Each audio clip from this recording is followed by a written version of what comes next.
নমস্কাৰ সকলোকে।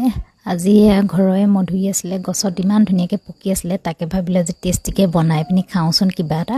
তো ধুনীয়াকৈ ধুই মেলি টুকুৰা টুকুৰকৈ কাটি ল'লোঁ। তাতে জলকীয়া খুন্দি ল'লোঁ দুটা, তাকো দিছোঁ। তাৰপিছতে সোৱাদ অনুযায়ী নিমখ দিম, তাৰপৰা অকণমান নেমু চেপি দিছোঁ। তাৰপিছত ইয়াতে দিম এতিয়া চাট মছলা অকণমান দি দিছিলোঁ। তাৰপৰা গোটেইখিনি মিহলাই এতিয়া খোৱাহে কথা, মানে এনেকুৱা টেষ্টি হয় ন এনেকৈ খাই। আপোনালোকেও কেতিয়াবা ট্ৰাই কৰি চাবচোন। আৰু আমাৰ মধুৰিজোপা ৰঙা দেই। নমস্কাৰ সকলোকে। আজি ঘৰৰে মধুৰি আছিলে, গছত ইমান ধুনীয়াকৈ পকি আছিলে, তাকে ভাবিলে যে টেষ্টিকৈ বনাই পিনি খাওঁচোন কিবা এটা। তো ধুনীয়াকৈ ধুই মেলি টুকুৰা টুকুৰকৈ কাটি ল'লোঁ। তাতে জলকীয়া খুন্দি ল'লোঁ দুটা, তাকো দিছোঁ। তাৰপিছতে সোৱাদ অনুযায়ী নিমখ দিম, তাৰপৰা অকণমান নেমু চেপি দিছোঁ।